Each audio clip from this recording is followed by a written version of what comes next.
Well, Hillary Clinton is still ahead in most national polls, topping Donald Trump by an average of 5.5 points, according to Real Clear Politics. But our next guest says the race is much closer than that. Cliff Young is the president of Ipsos Public Affairs, which does polling for Reuters, and he joins us right now live. Good morning to you. Good morning. What do you mean the numbers are softer for her than they appear? Well, definitely over the last few weeks, it's been kind of ugly for Donald Trump.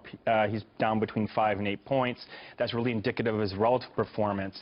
But you can't just look at the horse race polls. We tend to do that. Yeah. The media does that. General citizens do that. But pollsters like myself, we like to peel away the onion and really understand the drivers of voters. And we look at what we call matchups, key matchups. Okay. We typically ask a series of issues and personal qualities, and then we ask how the candidates match up on those issues. If you look at the top 3 issues, economy and jobs, right, terrorism, and fixing a broken system, Hillary leads on the first by 5 points, and the next 2, fixing a broken system, and it's a dead heat on terrorism and fixing the broken system. So then when it comes to economy and jobs, that's pretty much within the margin of error. Yeah, it's close. In other words, we're not saying that necessarily it will narrow, because it really depends on Donald Trump being efficient, being on message, not coming up with random sort of thoughts like he does sometimes. He has to be really, really focused. Right. But the support for Hillary is softer than the horse race polls suggest. You know, I have been reading online. There's a lot of different theories online about why some of the polls are so different. Some say that certain polls favor more Democrats. They have more Democrats than Republicans.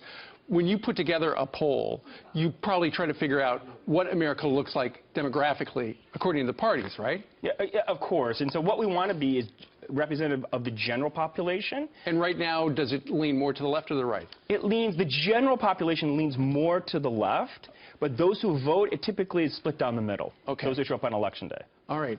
You also said that most elections, when it comes to the presidential race, are pretty cut and dried. But this one is a disruptor. What are you talking about? Yeah, okay, so we have a database at Ipsos of 600 elections around the world. I call it the salad bowl approach, right?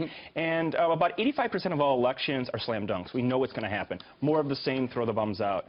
15% of the elections are disruptor elections.